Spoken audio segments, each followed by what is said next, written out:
I never expected that one quiet evening on my balcony would change everything when my neighbor and her best friend looked at me with a half smile and said, "We're 45 and lonely, fix that."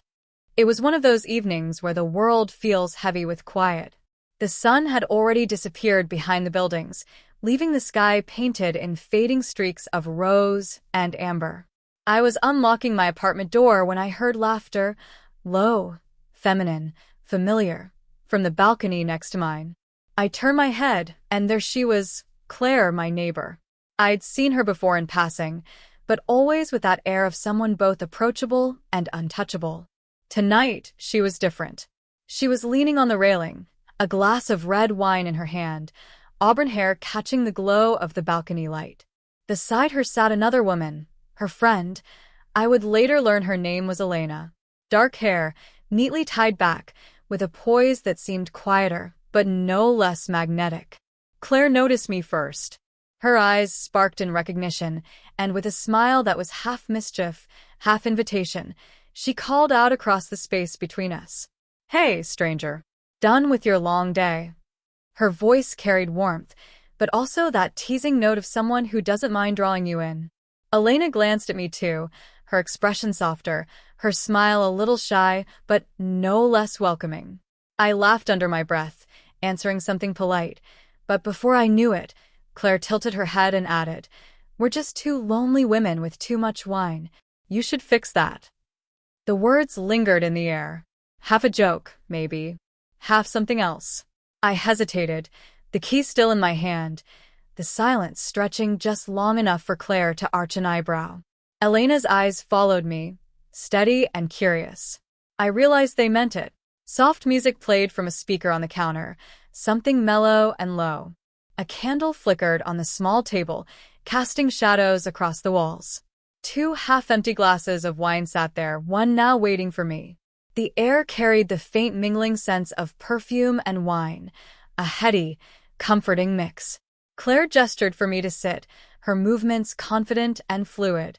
Elena poured me a glass, her hands careful, graceful, the way she looked at me making the moment feel more intimate than it should have.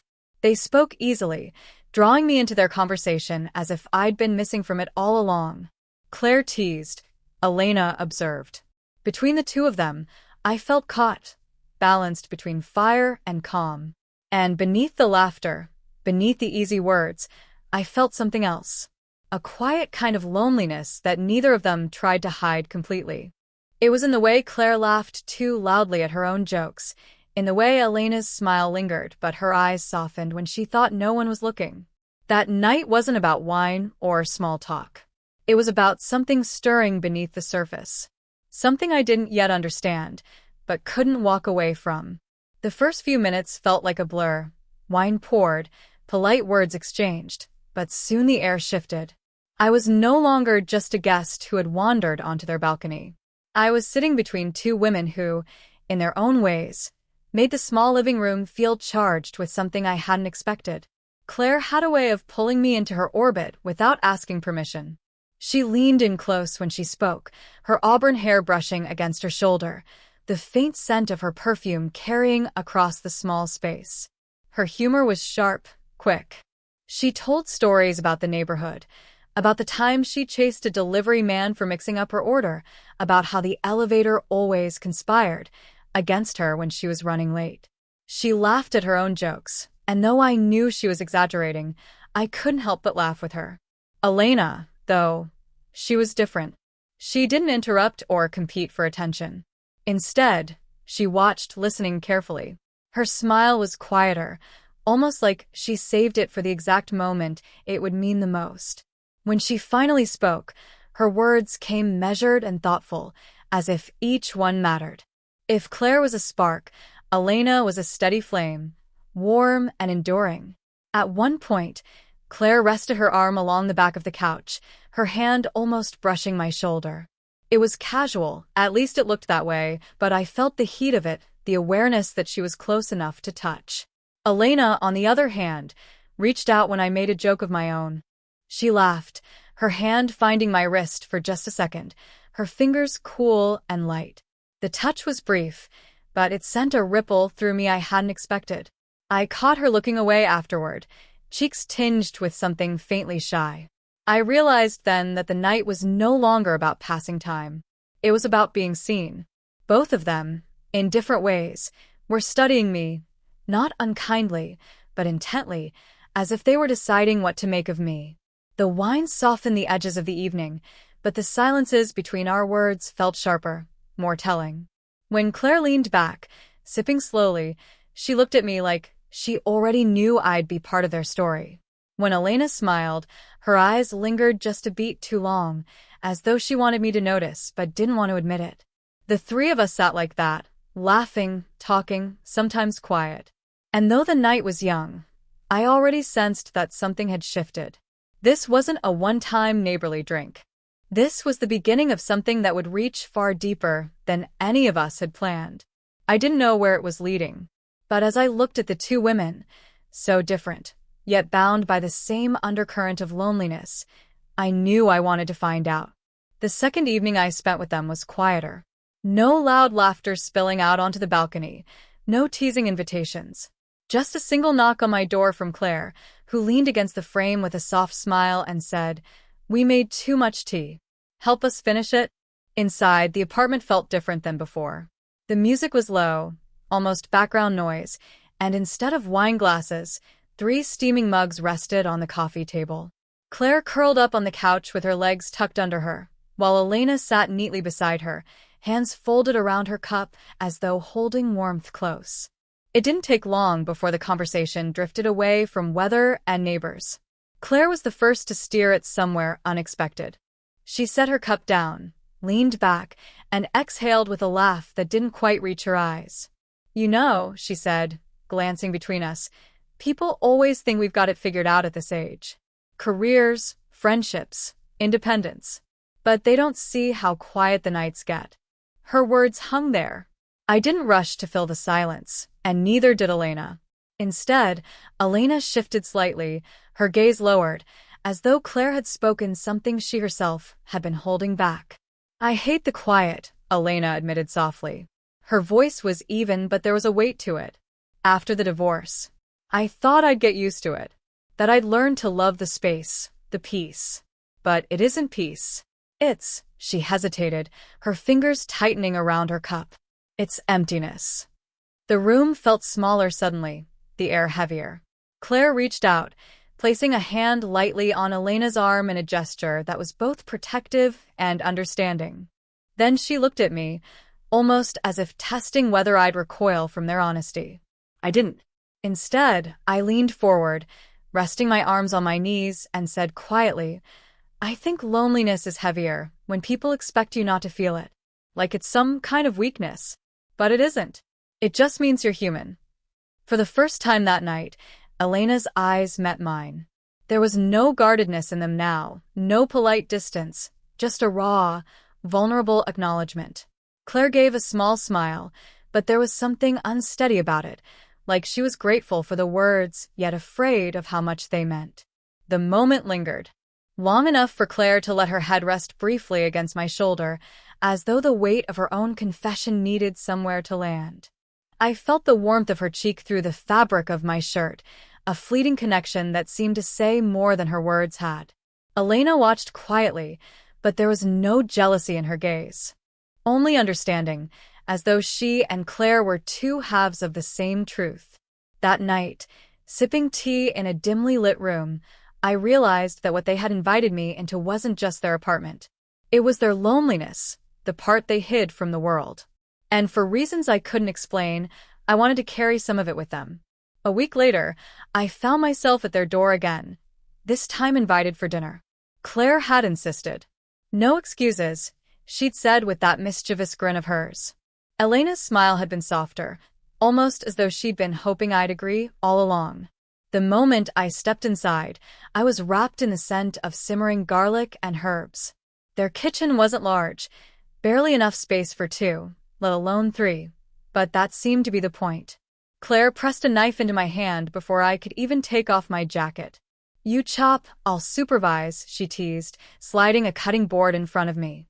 Elena was already at the stove, stirring a pan, her dark hair tied loosely. She looked over her shoulder with a small smile. Don't let her bully you. She's not half as good a cook as she pretends. I laughed, but the truth was I felt off balance in the best way. The kitchen was crowded, every movement brushing me closer to one of them. When Claire leaned across me to grab a spice jar, her shoulder brushed mine, her hair brushing my arm. She didn't move away immediately, and I felt the heat of her presence linger. At the counter, Elena moved with a quieter grace. She stirred the pan gently, tasting the sauce with the tip of a spoon before offering it to me. Tell me what you think, she said, holding it steady in front of me. Our eyes met as I leaned forward, tasting the warmth of the dish, and something more in the pause that followed. By the time we sat down to eat, the air between us felt charged, though none of us spoke about it. Claire lit a pair of candles, their glow softening the edges of the room. She raised her glass in a playful toast to unexpected company. Elena's glass clinked gently against mine, her eyes lingering for just a heartbeat longer than necessary. As dinner stretched on, the laughter came easily, but the silences carried more weight. Claire leaned back, her arm draped across the back of my chair, her fingertips grazing my shoulder as though testing how long they could stay there. Elena's hand, in contrast, rested close to mine on the table, not quite touching, but near enough that the warmth of her skin reached me. I found myself caught between them, Claire's boldness on one side, Elena's quiet presence on the other.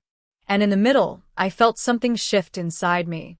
It wasn't just attraction, it was belonging. The room felt too small for all the unspoken tension, yet I didn't want to escape it. That night, when I finally left their apartment, I carried with me more than the taste of garlic and wine. I carried the weight of 2 lingering touches, 2 glances that said what words hadn't dared to. And I knew I was already in deeper than I had planned. Dinner ended, but none of us seemed eager for the night to close. The dishes sat forgotten in the sink while the 3 of us drifted back toward the table, glasses refilled, the candlelight burning lower but softer now. The earlier laughter had quieted, replaced by a gentler rhythm, moments of silence that felt thick with unspoken meaning. Claire was the one who broke it. She leaned her chin into her hand, her eyes narrowing playfully as they studied me. Tell me something, she said, her voice carrying that teasing lilt. Have you ever wondered what it would be like being with someone older? The words landed heavier than her tone suggested. For a moment, I thought she might laugh it off, but she didn't. Instead, she waited, eyes sharp, expectant, though beneath them I caught a flicker of something vulnerable, almost defensive. Elena shifted beside her, lowering her gaze into her glass. Her fingers traced the rim absent-mindedly, but the faint color rising in her cheeks betrayed the fact that Claire's question had unsettled her too. My heart beat faster, though I forced myself to breathe evenly. I could have brushed it aside, made a joke, changed the subject, but I didn't want to. Not here. Not with them. I let my gaze move between them, steady and honest. I think about it, I admitted quietly. Not as something strange, but as something different. Something worth understanding. Claire arched an eyebrow, clearly not expecting that kind of answer. Her lips curved into a half-smile, but the mischief in it couldn't hide the way her shoulders relaxed, as though some invisible weight had lifted. Elena looked up then, her eyes locking with mine. There was no teasing in her expression, only a fragile openness. Slowly, as if testing her courage, she reached across the table. Her hand settled lightly over mine, her fingers cool and delicate against my skin. The touch was gentle, more question than a declaration. I didn't move. I let her hand stay there, the warmth between us growing, filling the silence that followed. Claire's smile softened as she watched. She leaned back in her chair, swirling the wine in her glass, but her voice was quieter when she spoke again. You know, people wouldn't understand. They'd see you with us, and, well, they'd have their opinions. Her tone was measured, but her eyes betrayed the fear beneath it. She wasn't worried about herself. She was worried about me. I nodded slowly. Maybe they would. But I'm not sitting here because of what people think. I'm here because of what I feel. And right now, that matters more. The words came easier than I expected, but they left the air charged, almost trembling. Elena's fingers tightened just slightly around mine, as if anchoring herself in that truth. Claire looked at me a long moment before exhaling a laugh, soft and disbelieving. "You're either braver than you look," she murmured, "or you really don't know what you're getting into." Maybe she was right. But as the three of us sat there, bound together by one fragile, unspoken thread, I knew I didn't want to step away from it. It was late on a Tuesday when I saw Claire standing alone on the balcony. The city was hushed, the air cool enough that her shawl tugged lightly in the breeze. I stepped outside to water the small plant I kept by the railing, but she turned, meeting my eyes before I could even pretend it was coincidence. "Can't sleep either?" she asked softly. Her voice was stripped of its usual playfulness. She looked tired, not in the way of long days, but in the way of long thoughts. I leaned against the railing, just close enough to see the lines of worry around her eyes. "No," I admitted. "Too much on my mind." She gave a faint smile, though it didn't reach her eyes. "I know the feeling." For a moment, we stood in silence, the hum of the city below filling the space between us. Then she spoke again, quieter now. "I keep thinking this isn't fair to you." Her words caught me off guard. "What do you mean?" She turned fully toward me, folding her arms as though bracing herself. "Me and Elena, we're older, set in our ways, carrying our own baggage. You're young. You should be out there living, not getting tangled up with women who should know better." Her honesty was sharp, but beneath it was fear. Not fear of herself, I realized, but fear of hurting me. I let her words sink in, then shook my head slowly. "Claire, you're not giving me enough credit. I'm not here because I don't have options. I'm here because the time I spend with you and with Elena means something. It feels real." She searched my face, as if testing whether I believed my own words. Her lips parted slightly, but no reply came. The sliding door behind us opened then, and Elena stepped out. She wore a loose sweater, her dark hair falling over one shoulder, her expression soft but questioning. "Everything all right?" Claire exhaled, almost a laugh, almost a sigh. "I was just telling him what a terrible idea this is." Elena's gaze shifted between us, then settled on me. There was no alarm in her expression, only quiet sadness, as though she'd feared this moment would come. I straightened, my voice steady. "It doesn't feel like a terrible idea to me." The silence that followed was heavy, but not uncomfortable. Elena moved closer, her hand brushing against mine, tentative but deliberate. Claire watched, conflicted, her lips pressed tight. Then, almost reluctantly, she let her arms fall and stepped nearer, too. She didn't touch me, not yet, but the closeness was enough. The three of us stood there in the night air, the city lights shimmering below, the cool wind wrapping around us. Claire's shoulders lowered, her tension easing. Elena's fingers slipped fully into mine, warm and certain. And in that stillness, something fragile yet undeniable bound us together. It wasn't clarity. It wasn't certainty. But it was real. The weeks that followed unfolded like a rhythm we hadn't planned, but one that felt natural all the same. Some nights, Claire would knock on my door with 2 wine glasses already in her hand, her grin daring me to refuse. Other nights, it was Elena who texted, her message short but weighted. "Come over." We made too much tea again. I slipped between their worlds easily, between Claire's bold laughter and Elena's quiet steadiness. One moment, Claire would be tossing me a blanket and ordering me to pick the movie. The next, Elena would be brushing crumbs off my sleeve with that gentle, almost motherly care that made my chest ache in ways I couldn't explain. But what surprised me most wasn't the moments of closeness. It was the silence we began to share. Long stretches where words weren't needed, where the three of us sat together in the soft glow of lamplight, the weight of their presence filling what used to be empty space inside me. One evening, as the city buzzed faintly outside the windows, Claire leaned against me on the couch, her auburn hair spilling across my shoulder. Elena settled quietly on the other side, resting her head on my arm. For a moment, I wasn't sure how to breathe. The warmth of them pressed against me, the soft rhythm of two heartbeats pulsing through the stillness. It was overwhelming in its simplicity. I thought of that first night, their laughter on the balcony, their words spoken half in jest. "We're 45 and lonely, fix that." Back then, it had sounded like a challenge, maybe even a game. But sitting there now, I realized it had never been about fixing anything. It was about being present, about stepping into the quiet spaces of their lives and letting them step into mine. Claire shifted slightly, tilting her face up toward me. Her voice was low, stripped of humor, almost fragile. "You know, I didn't think I'd let someone this close again. I told myself I was fine, independent, strong." She paused, then gave the smallest laugh. "But you ruined all that." Elena smiled faintly at her words, her hand finding mine and lacing our fingers together. She didn't speak, she didn't need to. The warmth of her hand said everything. I looked between them, my throat tightening with something I couldn't put into words. Whatever this was, whatever shape it would take, it was ours. Not bound by years or by what others might think. Just bound by choice.